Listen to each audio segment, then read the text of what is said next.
Welcome back, Heat Seekers, to your Week 4 tight end tiers. Let's see what we can do to help you get ready for your Week 4 and picking who the guys you need to start are. Everything's on fire. Everything's on fire. Everything's on fire. All right, so Kraig and I are back with compiled tiers based on what the Roto Heat team thinks, and it's actually, truth be told, a really cool way to do it, and I hope that this helps you out. What we're going to do is we're going to talk through tight end 1 overall, tight end 1s, and then guys that we think are sleepers going into Week 4's games. That being said, no surprise here at the top, although Gronk has rib injuries, so there's a little bit of an asterisk there. You need to be keeping an eye on the injury report with him on what they're doing with him.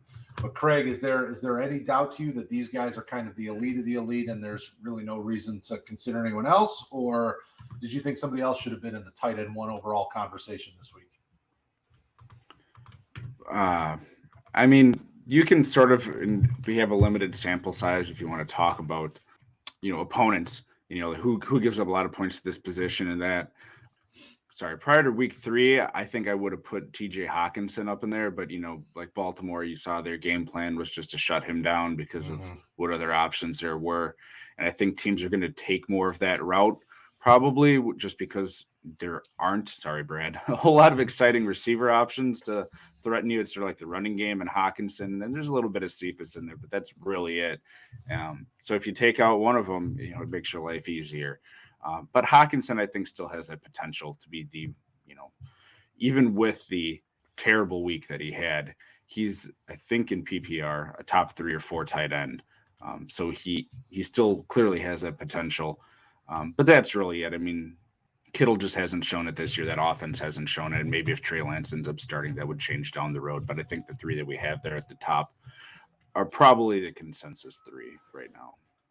Yeah, it's hard to trust anyone outside of Kelce, Waller, and Gronk to be truly elite, kind of the tops of tight end right now. But the tight end 1 group has a bunch of guys that really should be in consideration because they're all super talented and have either produced or, in Kyle Pitts' situation, it looks like he should be able to produce at an elite level when it comes to the tight end. So I would agree, Kelce, Waller, and then Gronk. I'm leaning heavily on the Gronk injury report news to see how those ribs are doing. Yeah. And a guy like him, with as long as he's been in the league, he should be able to play through it. But I just want to be extra careful. I don't want to take and put a guy in if I know that he's going to be hurt and they're only going to have him maybe on a snap, kind of on a pitch count, like they'd say sometimes, and things like that. Like that concerns me a little bit, especially when there's only a handful of guys that can produce at an elite level at tight end. And when I go into my matchup each week, I want to win at the tight end position. Like I want to have the guy in that's going to beat your tight end because there's not that many of them. So if I have a top one there, I know that, that puts me one step closer to a victory. So.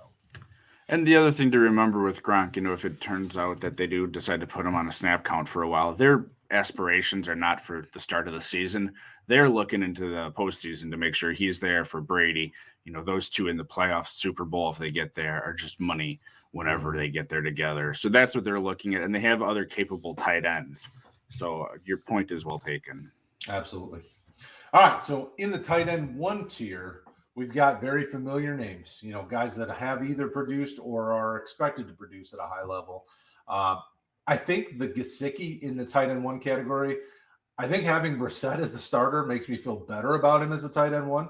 But he's going against the Colts. So that's a tough matchup. The Colts know Brissett. They know his mannerisms, what he does, what he can do, what he can't do. So it'll be fun to see how they utilize a guy like Gesicki in this offense against his former team. But all of these guys I feel good about.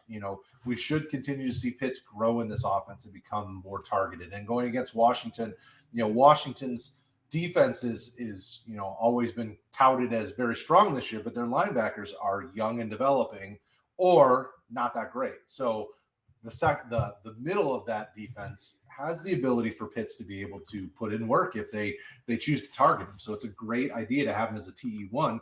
Then the rest of the guys, it's expected. Higbee with Stafford blew up. He had a great week against Tampa Bay, and it looks like they're on the same page. It looks like he's kind of moving in as the number 2 target behind Cup in the passing game. And then the rest of these names are guys that are very talented players. I don't really see anything surprising here. How about you? And specifically, how do you feel about this list? But Tonyan specifically, are you feeling good about him and like a Jared Cook and Austin Hooper? What are your thoughts on the TE1 tier? Yeah, I mean, they all have that potential. You can see a game script where it could happen. Tonyan seems to have taken a backseat compared to last year. Cook and Hooper, as much as I do like them, they're just not getting enough targets where I think it's probably likely to happen each week. Those are the ones that I guess out of this list that I feel less strongly about. Hooper is getting 3 to 5 targets, which is good.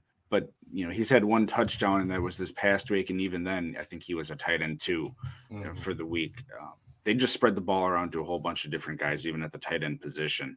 So could he have a huge game? Yeah, and if one of the tight ends is going to, I think it would be him. Same thing with Cook. They have multiple tight ends that they use. He's the main one, but I just don't know that he's going to be seeing that volume unless they start taking away, Keenan Allen or Mike Williams from a game plan due to, coverages or something like that. But yeah, with Gesicki, I agree. I mean, if you compare how Tua was throwing the ball to tight ends compared to Brissett, this follows what Brissett had done when he was with Indianapolis, and he certainly deserves to be up there with what he's shown with Brissett playing. Absolutely. All right. So now we move on to the sleeper category. So these are guys that could win you a week because they have potential to have a good week. I mean, they have potential to do well in their offense this week, but maybe. There are guys on this list that I'm terrified of, and there's guys on this list that I feel good or feel better about. We watched Dalton Schultz last night blow up and have 2 touchdowns. But next week, we could see Blake Jarwin blow up and have 2 touchdowns, and I would not be the least bit surprised with the way Dallas has used them. Or neither one. or neither one. I mean, that's, it was very game plan specific based on what they saw in Philly. And that is such a hard thing to trust each week. I mean, I couldn't put either of these guys, as good as they both are, I could not put them out of the sleeper category because you don't know. And then Gerald Everett in Seattle, I expected him to do really well in Seattle. Ain't really been very well. And it doesn't seem like him and Russ are on the same page. How do you feel about like Everett and Njoku and Maxx Williams, who's been targeted a couple weeks in a row now, and he had 1 good week, but meh. I think this, by and large, falls into the touchdown-dependent kind of guys or very specific game scripting, like you said with Schultz. Most of these guys probably, if you go and look, just going off of my memory here, are getting, between 3 to 5 targets a week. And are you, 1, catching them, and 2, then getting a touchdown out of it? Because if you're not, you're probably in the, TE2 or not startable sort of list. One of them that it's just a talent thing, and sort of what we talked about, if you go watch our wide receiver video in terms of running out of options, Evan Engram. I mean, he's got all the talent in the world. They say he's healthy now, but he just isn't putting it together like we had seen. But they're probably going to have to throw him the ball because of the options are running out of at wide receiver. So, that's more of just a potential volume play. Kmet certainly has the potential to be a tight end 1, but not with that offense and what they're doing right now. And I think there's a good chance that they lose to your Lions this week, Brad. Don't tell Rick that. Rick, if you're watching, sorry. But with the Nagy there, I think I trust the kneecap biter more than I trust Nagy at this point. And Detroit plays hard, where Chicago should be better and should dominate them. But they are playing everybody as hard as they can. And that's kudos to the coaching staff. Now, if the coaching staff could manage the clock and better decide the on-field decisions near the end of the game, we could be 1-2. We're not, though. Yeah, but either way, it really is just, is there going to be a specific game plan to get one of these guys stuff, or are they going to, catch touchdowns? One of the situations that, you look at on this list is 2 guys for the Saints on here. The Saints aren't throwing the ball a ton. Juwan Johnson was a top 5 tight end, I think, week 1. And, we haven't really heard from him since then. I think he has 3 targets in week 2 and nothing or maybe one last week. And then Trautman was supposed to be the guy. He just hasn't, even with the issues that they've had with receivers. They're not throwing to the tight end as much. So these are all names that you know. The Patriots, the two in the middle there, Hunter Henry and Jonnu Smith, that offense is just sputtering when they have two tight ends on the field. They're not doing anything. So what are you getting out of this? Dan Arnold's on the Jaguars. Tommy Tremble, we think, is going to be the main guy with Carolina. Is that going to be fantasy relevant? We just don't know at this point. And maybe Firkser is now with, AJ Hurt and him getting more targets going his way. It's just sort of a Firkser's been hurt, so it's pick your poison and go with your gut. If you have to start one of these, which one you want to go with, and hope for the best is all you can do.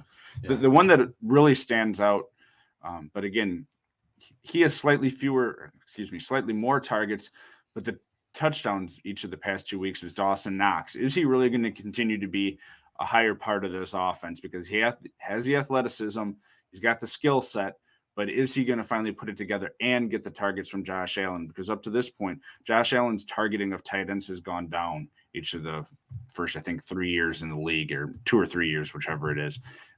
Is that going to maintain where it's at, where he's looking to Knox? He's the one that I feel the best about, just because of where that offense is going, and he's getting more targets. But it is a whole bucket of yuck.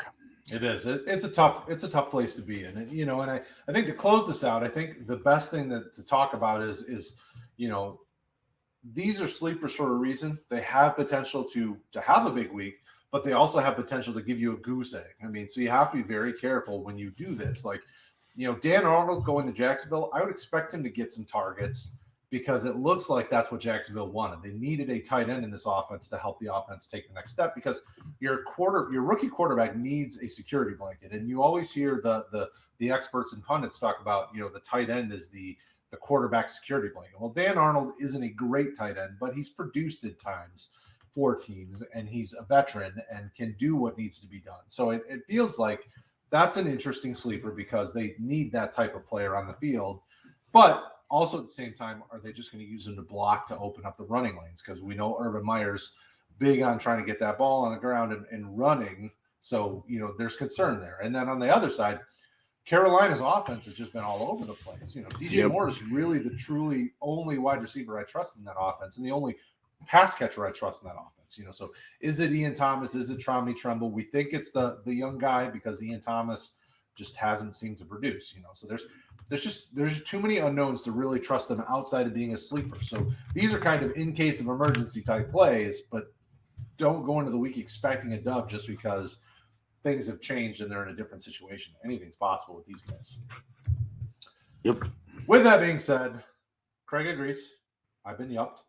Thank you guys for hanging out with us. As always, if you think there's somebody that should be on this list, comment below. There are plenty of guys that we didn't talk about that you don't see on our tiers.